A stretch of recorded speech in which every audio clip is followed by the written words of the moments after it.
And as you can see, combining all of my debt, I am starting out with about negative 60K on myself, and my goal is to reach the point of debt freedom, which is going from negative 60K to zero and going up to financial freedom, which is step number 6 on this. I'll explain it in a bit, which is having enough money in your asset column where you don't have to worry about working 9 to 5 or living from paycheck to paycheck anymore. Just a little disclaimer before we get started. I am from a different country and English is not my first language, so I apologize about my bad English or my bad pronunciations. And I am aware that I am new to this YouTube channel thingy, so I am over editing some of my videos. This is a journey documentary channel, not an educational channel. So all this stuff I would be talking about, I would be trying to explain based on my best abilities.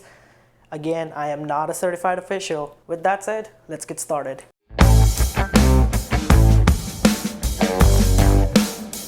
Hey guys, welcome back to my channel, Your Man with a Plan. My name is Jay, and a quick little recap. How I said, I made a fun little American cliche list to if you guys can relate to me. So I'm just gonna go over it real quick. I am poor, or come from a middle class family. I am an immigrant. I have worked in all the stereotypical jobs, a driver, a customer service, IT guy. I also have a dream to make it into big leagues someday, playing around with the big money. And I hope so do you if you're following my channel. And the last one, don't really pay attention to it. Anywho, so going on to my debt pie. So I recently graduated from college with about 50K of debt in total, and that is being charged at about 4.75%. It includes my subsidized loan, unsubsidized loan from FAFSA. And currently, I'm not sure how much interest I'm paying on it because of the pandemic, where they are not charging you any kind of interest or any kind of payments are not necessary. I will fill you in on the details as we go. Also, I have a car loan of about $8,000. It started out as $11,000 at 7%. I desperately needed a car back in the time and I did not have a good credit. That's why I ended up getting a higher percent of a car loan as well as the credit card loan. If you can see up there, I currently have about $2,500 in my credit card debt, with about roughly getting charged at 21%. And to break it down in terms of dollars, every month I pay about around $70 roughly on interest for my car loan, where my minimum payment is about $300 a month. As well as for my credit cards, roughly I pay about $40 a month on this, where my minimum payment comes out to be $60. So as you can see, every company out there who's lending you money is kind of trying to keep you on hook as long as you make a minimum payment, because majority of that chunk goes to making your interest on it.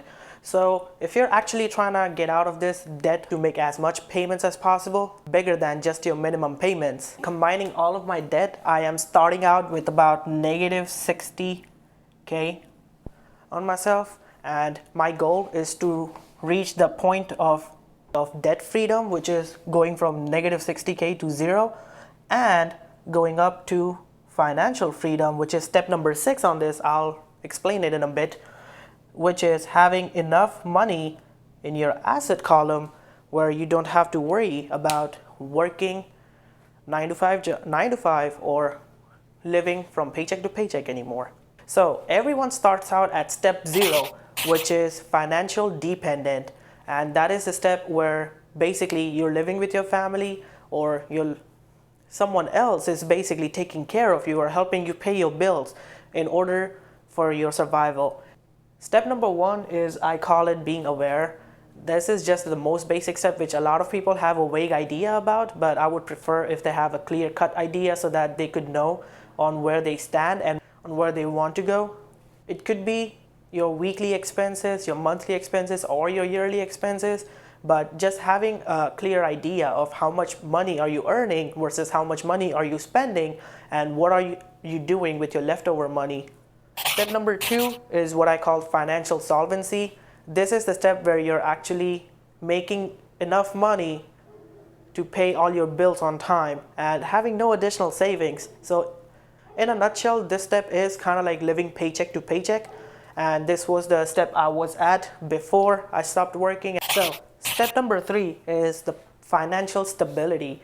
This is a point where you start earning a little bit more than just living paycheck to paycheck, and you're able to save up your money and create like an emergency fund for yourself.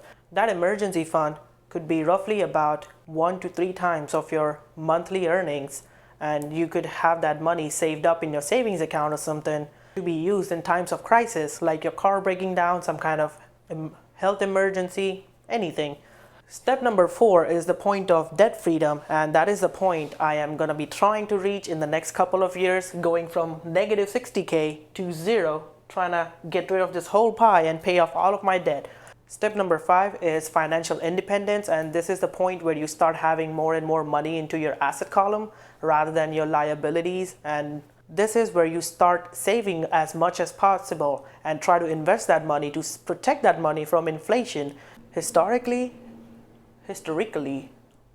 I don't know how to pronounce a lot of this stuff, but inflation rate has been somewhere from 1% to 3%. So taking an example of 3%, basically what it means is that every passing year, the power of dollar is going down. Let's say you buy something for $1 today. A year from now, based on the 3% inflation rate, that same very thing would cost you $1.03. It doesn't really sound as much, but over the time of 10 years, 20 years, 30 years, it could really make a huge difference. That is why a lot of rich people, they try to save up their money from inflation, and that's where they start investing their money to protect it, and they invest it into stocks, bonds, real estate, create their own business, what have you. There's a lot of ways to look at it. This channel is going to be all about that journey of getting there. Step number 6 is the final point in this channel at least. That point is financial freedom. Basically, it means having enough assets in your asset column that you basically don't have to worry about working anymore or living a paycheck to paycheck lifestyle. A golden rule of thumb is having about 25 times of your yearly income saved up into your asset column and withdrawing that money at a 4% per year. As long as you follow that rule, your money will never run out. I know it sounds ridiculous, but this is how rich people stay rich. So, for example, you're earning about $100,000 a year. Means you will have to save up about 25 times of $100,000 in your asset column. That would be about $2.5 million.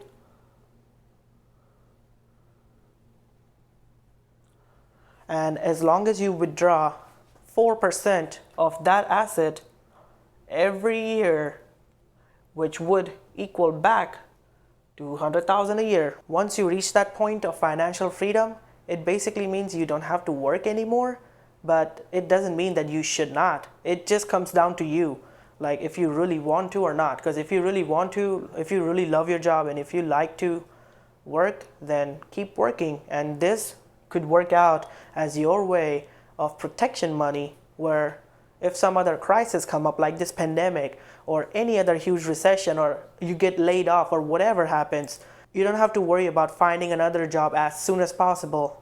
I know this is just my personal pathway, and I'm giving myself about 10 to 15 years to reach there, but everyone has their own lifestyle, everyone has their own ways to reach there. I would love to know yours, so please let me know what your plan is.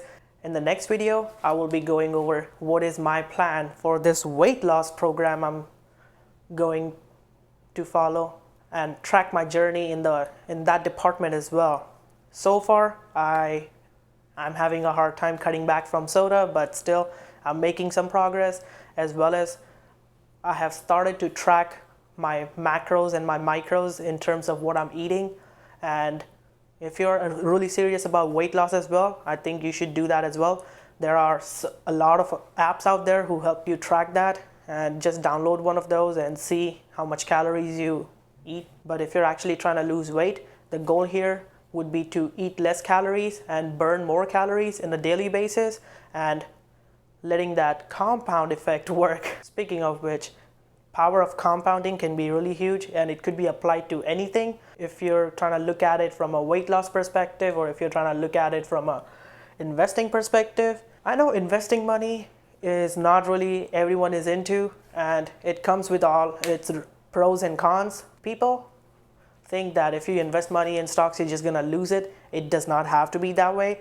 As long as you take calculated risks and invest your money on a long-term basis, you can always come out strong and get ahead of the curve. In the next few videos, I will be also going over those ideas and breaking it down on how you can do that as well. Until then, take it easy and have fun.